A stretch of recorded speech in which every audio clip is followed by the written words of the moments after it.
Vamos a ver la virtud de la semana, es humildad. Humildad. Y estamos resumiendo la definición en solo una oración pequeñita. Humildad es olvidarse de uno mismo. Olvidarse de uno mismo por el gozo de seguir a Cristo.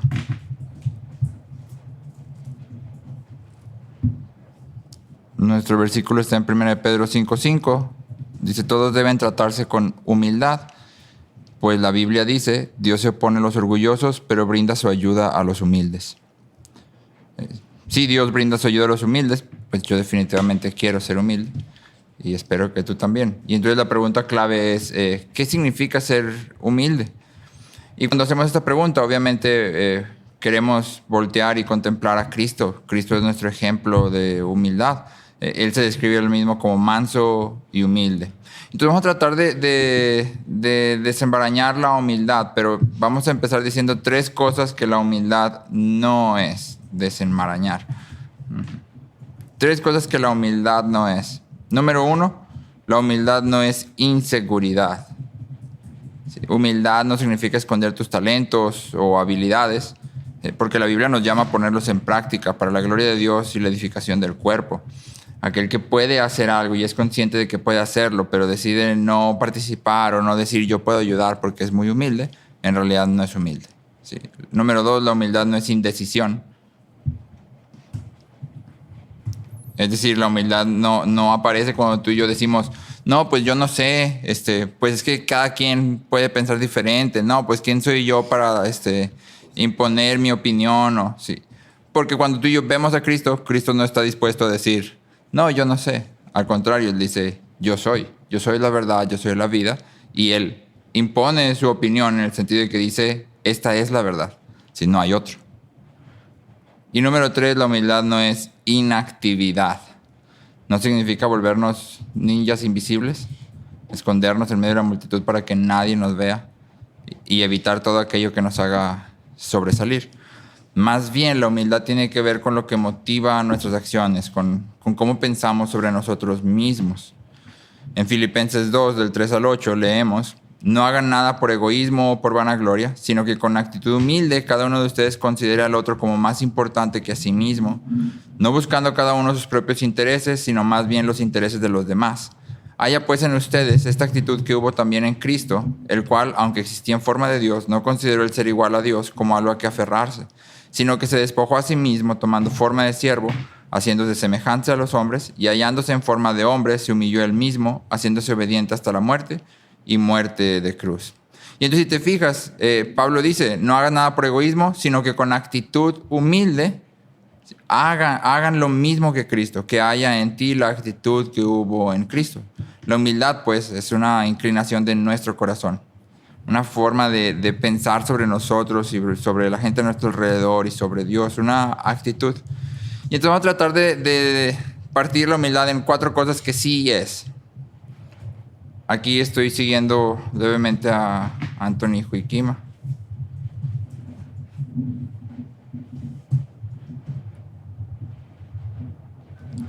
Número 1, la humildad es una conciencia sincera tanto de nuestras fortalezas como de nuestras debilidades. Es el verdadero conocimiento de uno mismo, especialmente respecto a nuestras faltas, nuestros errores, nuestra necesidad. Un autor dice, humildad significa vernos a nosotros mismos como Dios nos ve, sabiendo que todo el bien que tenemos viene de Él totalmente como un regalo. Humildad significa vernos a nosotros mismos como Dios nos ve. Y entonces, lo primero que queremos hacer es reconocer que todo lo que tenemos viene de Dios. Todo lo que bueno que hay en nosotros viene de Dios. El creer y el crecer en conocimiento de Dios vienen de la mano de Dios como un regalo. Y al mismo tiempo queremos reconocer que tenemos fallas. Deberíamos de ser capaces de ver nuestras cojeras. ¿Dónde es donde tú y yo generalmente cojeamos? ¿Qué es lo que tú y yo generalmente fallamos? ¿Hacia dónde nuestro corazón se inclina? 1 Corintios 4:7 dice, ¿qué tienes que no recibiste? Y si lo recibiste, ¿por qué te jactas como si no lo hubieras recibido? Esta conciencia doble es en realidad el mensaje del Evangelio. Keller dice que el Evangelio son las peores noticias del mundo porque te dice todo lo malo que tú eres. Te describe en los términos más terribles. Pero al mismo tiempo son las mejores noticias del mundo, porque a pesar de esa descripción, te ofrece lo mejor que existe en todo el universo. El sacrificio de Cristo para ser salvo. Entonces, lo primero es que la humildad es una conciencia sincera. Lo segundo, la humildad implica ver a los demás como mayores a nosotros mismos. La humildad es la disposición de ver a otros como mayores a nosotros mismos. C.S. Lewis dice, ser humilde no es pensar menos de ti, sino pensar menos en ti. Aquí, por ejemplo, podemos hablar de la modestia. La modestia es una función de la humildad porque no busca ser el centro de atención, no busca llamar la atención a algo propio, a una parte del cuerpo, a la personalidad, al conocimiento. La modestia que vemos en la vida de Jesús es un rechazo a presumir o a insistir en que todos le den el reconocimiento que merece. Jesús no proclama su grandeza en las calles, no se exhibe ante su enemigo. Pudo haber invocado legiones de ángeles o pudo haber destruido a todos sus detractores y a sus discípulos tan lentos. Pero Jesús no lo hace. No necesita aprobación ni alabanza. No tiene nada que demostrar. Y muestra entonces lo que significa vivir con humildad y confianza en quien Dios nos ha llamado a ser. Entonces, cuando hablamos de considerar a los demás como mayores, estamos hablando de esto. No necesito que otros me den reconocimiento ni alabanza. No necesito que otros me traten de cierta forma específica para yo poder regresarles eso. Y en ese sentido, estos dichos como me trates, te trato. ¿Sí? O no, es que esa persona es, no sé, súper sangrona conmigo, entonces yo voy a ser sangrón con él. O es que esa persona no me respeta, no me da mi lugar, entonces yo lo voy a hacer a un lado. O el más cristianoide, hay que ser mansos, no mensos. Todo eso cae en contra de esto. ¿Sí? La Biblia nos llama a confiar en quien Dios nos ha llamado a ser, sin necesidad de que los demás nos reconozcan. Tercero, la humildad es un reconocimiento de que todos nuestros dones y talentos vienen de Dios. Un reconocimiento de que todos nuestros dones y talentos vienen de Dios.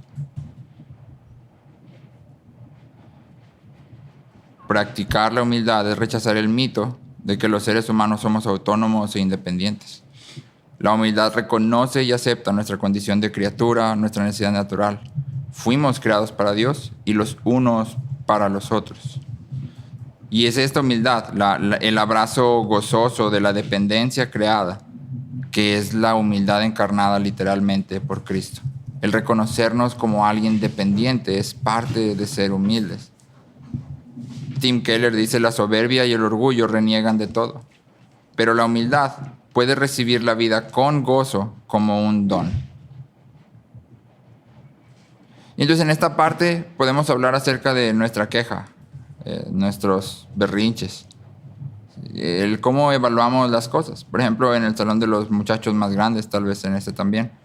Generalmente los muchachos tienden a medir la utilidad de las cosas o qué tanto vale la pena invertirse en algo respecto a qué tan útil ellos piensan que es. Su pregunta clásica es, ¿esto para qué me va a servir? Y entonces cuando tú y yo evaluamos respecto a la utilidad, nos estamos olvidando de esto. Dios nos lo ha dado como un regalo. No importa si lo consideramos útil o no, no importa si podemos ver qué tanto me va a servir o no. Si Él me lo ha dado, yo quiero tomarlo. Recibimos lo que Dios nos da como un regalo con agradecimiento. La verdadera humildad florece cuando nuestra mirada está puesta en la inmensa gloria de Cristo, pero se desvanece cuando nos paramos frente al espejo a considerarnos a nosotros mismos. La verdadera humildad florece cuando nuestra mirada está puesta en Cristo.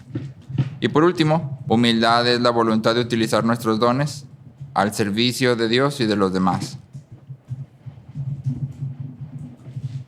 La voluntad de usar nuestros dones al servicio de Dios y los demás.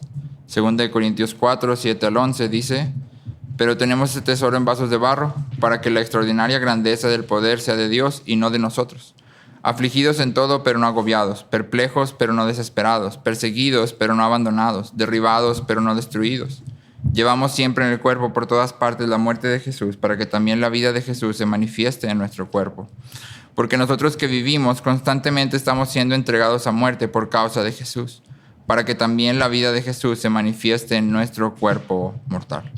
Entonces, si te fijas, Pablo comienza esta sección hablando de que tenemos un tesoro. Dice, tenemos este tesoro en vasos de barro. ¿Cuál es el tesoro del que Pablo habla? Bueno, en el versículo 10 dice, llevamos siempre en el cuerpo por todas partes la muerte de Jesús. ¿Cuál es el tesoro del que Pablo habla? Bueno, llevamos en nosotros, en el cuerpo por todas partes, la muerte de Cristo. Este tesoro en vasos de barro cambia absolutamente todo lo que vivimos y cómo lo vivimos. Entonces piensa por un momento, ¿qué esperas que pase durante el día cuando abres tus ojos? Es un lunes común para nosotros que somos maestros. Empieza tu semana en la escuela. Los lunes los muchachos suelen no tener muchos ánimos de venir. ¿Qué esperas que pase? ¿Cómo sería tu día ideal? Porque Pablo describe su tesoro. Afligidos en todo, pero no agobiados. Perplejos, pero no desesperados. Perseguidos, pero no abandonados. Derribados, pero no destruidos. ¿Cómo es la vida de Pablo? Afligido, perplejo, perseguido, derribado. Esa es la forma en que Pablo se describe por un lado. Esta es la muerte de Cristo, pero al mismo tiempo está la vida. No agobiado, no desesperado, no abandonado, no destruido. ¿Qué esperas cuando te levantas cada mañana? ¿Una vida fácil de colina abajo? ¿O una vida que diga, llevo en mi cuerpo por todas partes la muerte de Cristo, a fin de que se manifieste la vida de Cristo? Lewis dice que acercarse, aunque sea por un momento, a la humildad es como un trago de agua para un hombre en el desierto. Es decir, cuando tú y yo podemos en algún momento acercarnos a una persona que es realmente humilde, que de verdad está ahí para servirnos, es como si nos refrescaran en medio de calor abrasador. Y entonces una pregunta buena para hacernos a nosotros maestros antes de hablar de estas cosas con los niños es esto. ¿Cómo se sienten los niños cuando se acercan a nosotros? ¿Describirían el conversar con nosotros o el interactuar con nosotros como un trago de agua fresca en medio del desierto? ¿O sería más como una bebida amarga? ¿O como un golpe en el hígado? ¿Cómo es que los niños se sienten respecto a nosotros? Y de nuevo, humildad significa que eso es lo que yo espero. Eso significa que los muchachos, los niños, los alumnos no van a ser en su mayoría fáciles. Y muchos tal vez no van a ser de tu total agrado. Pero humildad significa que aún así te extiendes a ellos para amarlos. Que aún así les ofreces agua que refresca, aun si ellos no te pagan de la misma forma. Porque eso es lo que Cristo ha hecho por nosotros. Señor, ayúdanos, Padre, que podamos ser verdaderamente humildes, Señor. Que podamos contemplar a Cristo y su gracia y su bondad hacia nosotros, y que de contemplarlo podamos darle a aquellos que están a nuestro alrededor este refrescamiento, este ánimo, este consuelo, sirviéndoles con lo que tú has puesto en nosotros y reconociendo, Señor, también dónde somos débiles. Te lo rogamos en el nombre de Cristo Jesús. Amén.